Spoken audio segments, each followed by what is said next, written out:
إذا جاء نصر الله والفتح ورأيت الناس يدخلون في دين الله أفواجا فسبح بحمد ربك واستغفره إنه كان توابا.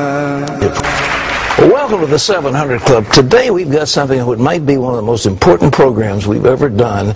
It's one that's kind of under the radar, but it's something that you probably will only hear on the 700 Club. So listen very carefully. Maybe get your friends to tune in because it's dynamite.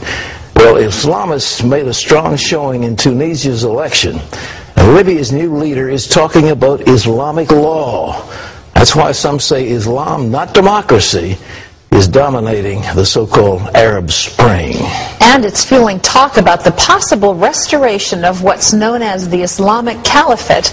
Chris Mitchell has more.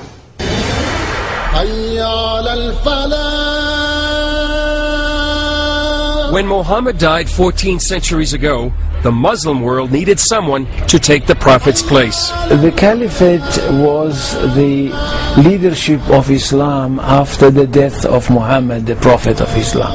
The last caliphate was located here in Istanbul, Turkey. For 400 years, Istanbul and the Topkapi Palace behind me was the political center of the Muslim world.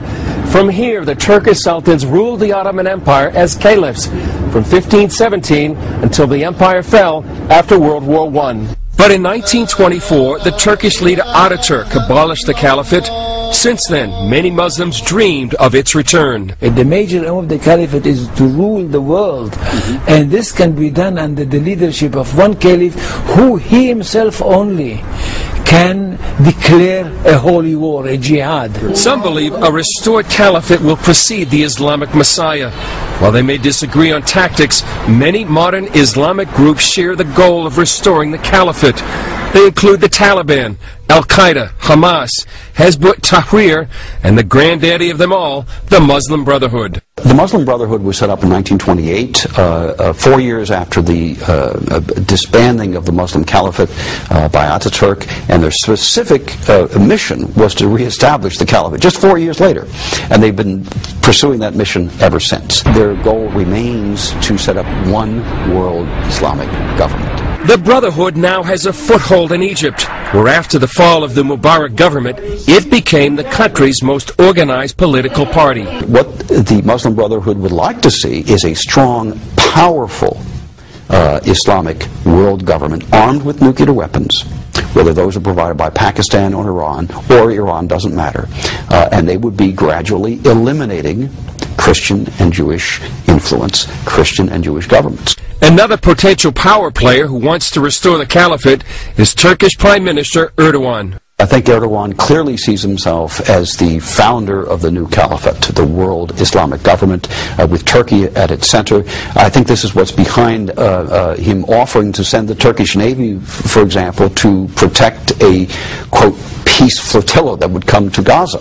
I'm sure that in his heart he's dreaming about the re-establishment of the caliphate. Yeah. He behaves like it. I mean, he can easily push this area into a great war. The threat of war and rise of Islam lead many to say the so-called Arab Spring is a misnomer. I wouldn't call it an Arab Spring. It's far from being an Arab Spring. It's the same kind of winter. Chris Mitchell, CBN News, Istanbul, Turkey.